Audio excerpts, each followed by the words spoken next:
Here I am to talk about a little bit about the early years. I grew up in a small town called Kingstree, South Carolina, in the 60s, where there was approximately 4,000 people. I started school at the age of 4 and first grade, only because my older brothers and sisters, which I have 2 sisters and 2 brothers who are older, they would go to school every day, and I used to cry to go to school with them. I think mostly because during that time my mom was a nurse, and it seems like every time I went to work with her, I got a needle, and I hated needles at that. So anyway, at 4 years old, they took me to school with them. They were going to Cades High School at the time, and this was the black school in the county, Williamsburg County at that time. And so they would take me to the first grade class every day when we got off the bus, and I would just stay in the class and do whatever the first graders did.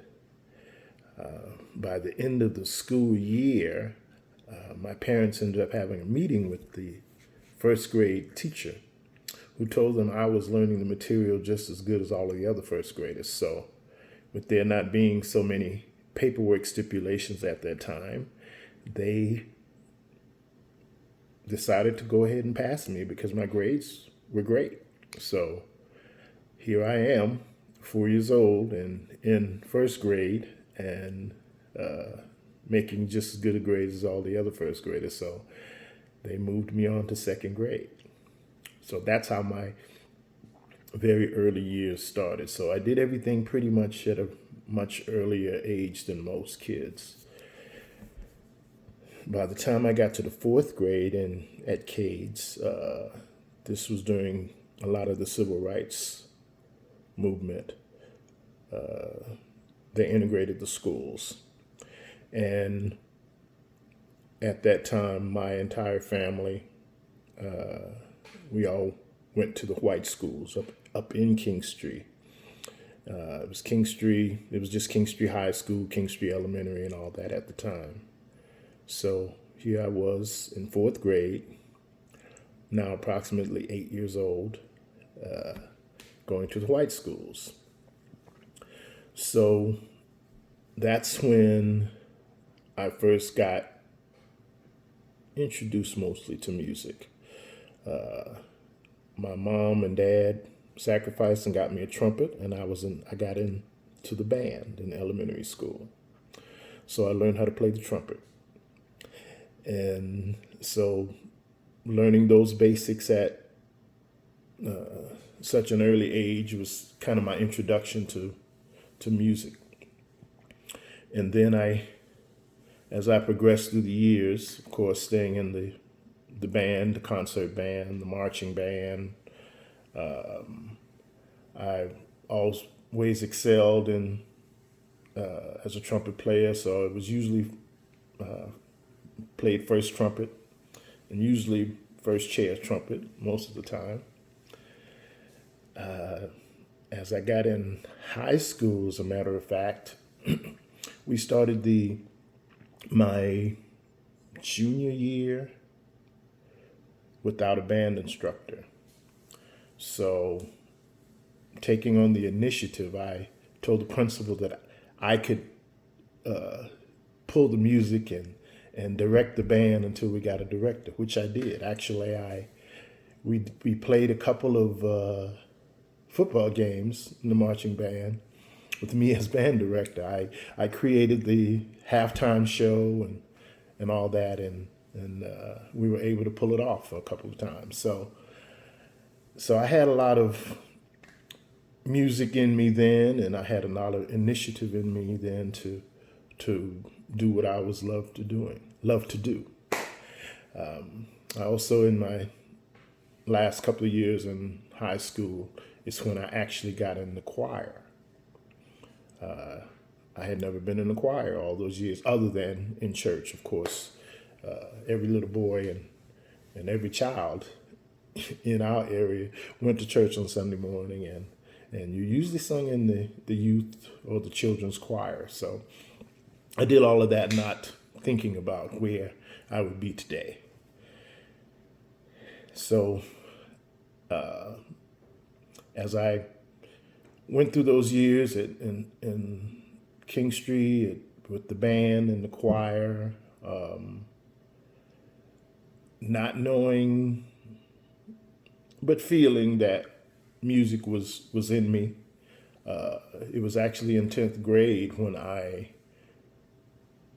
ended up meeting a good friend, Ronnie Wallace, who he and his family had started a band. And because I was playing trumpet and we knew each other then, that's how I got into the band. I got into the band. I was actually 13 years old at the time.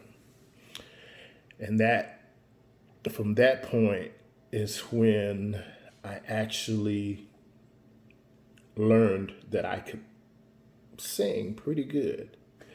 I had a falsetto that I didn't know what falsetto was. We were in band rehearsal one day, and this band, let me step back a little bit. This band was called the Black Movement Band, and it was composed of all high school kids. We were all high school musicians.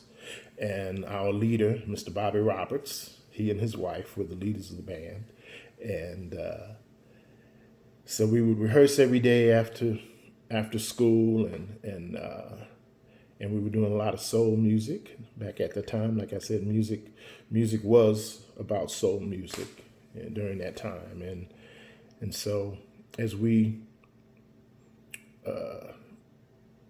rehearsed and I was playing the trumpet, like I said, and we had 4 horn players in the band. We had 2 drummers, which my big brother Burnett was one of the drummers.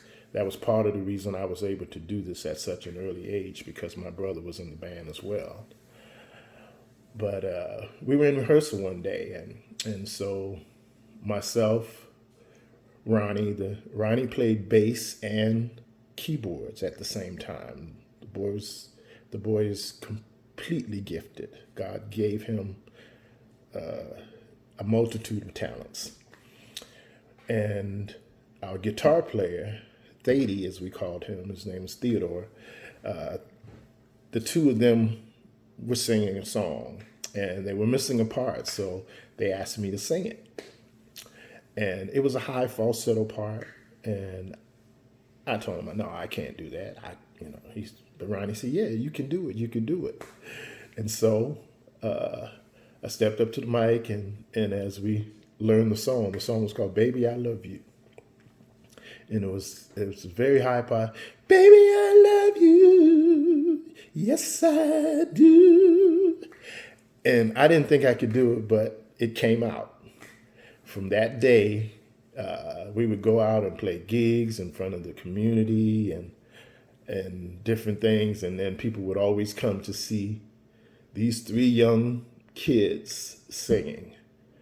So during that era, it kind of came up to, during the time when the Jackson 5 and all those young groups were singing. But the 3 of us we had a very unique harmony blend, and people would come out just to see us in a lot of cases sing.